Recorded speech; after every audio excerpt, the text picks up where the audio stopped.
So the first light that we're using for this project is our uplight. We use this all the time. We're going to be highlighting a bunch of these beautiful trees here, as well as some evergreen trees. So just a general rule of thumb is if you're trying to light something that's got a nice skinny trunk and there's lots of trunk to work with and light up, you don't want to have that light too far back. You want to get that fairly close.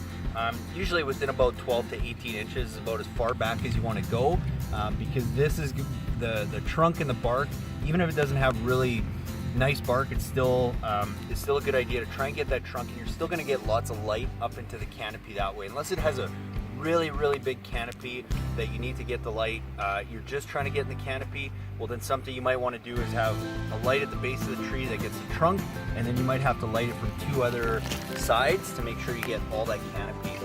So we're going to be switching up between lighting some deciduous trees and some evergreens. We're going to kind of bounce back and forth just to give some contrast and some balance, so we're just not lighting the same tree the whole property. And the other thing we've done is we've got a nice long driveway here, and they've got a bunch of street lamps, so it is going to be lit up, but they're staggered. So what we're going to do is we're going to stagger our lights opposite. So wherever there's a street lamp on that side of the road, we're going to be on the other side lighting up either some deciduous or some evergreen trees, and vice versa. When the street lamps on this side, we're going to light up some on that side. So we're going to have a nice balance back and forth of deciduous and evergreen trees being lit up on this property.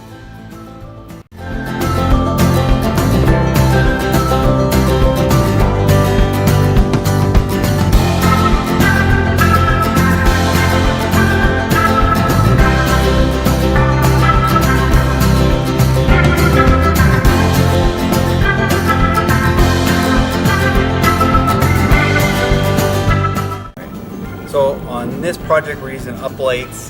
We've got these beautiful stone pillars that go all the way up to the top deck.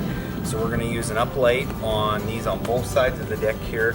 And really all we're going to do is we're just going to use a different style bulb in this uplight, which is going to be a little bit narrower. So it's just going to sharpen that beam, and it's going to shoot it further up and concentrate more on these pillars. So that's another use of an uplight. It just doesn't have to be for trees, but anytime you have nice architectural features of the home, it's a great way to accent them.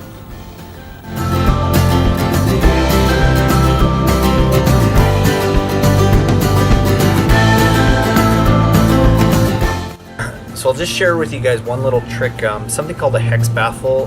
Where we use these is just to deflect the glare off the uplight. So sometimes if you have an uplight like this that's close to an area where people are going to be walking, it's not necessarily going to be pointing in their face or in their eyes or anything, but just to help keep that light a little bit more concentrated when they're looking at it from an angle, we're going to use something called a Hex Baffle that basically just slides underneath the cap of your light and goes over the lens, over the light and under the lens, and snaps back on. And then all that's going to do is just deflect the light that's being maybe portrayed that way. So somebody looking down, they're not going to see a light shining right up in your eyes. So this is a great little tip to use anytime you have a high traffic area where people might be walking by the light, so they're not shining directly into their eyes.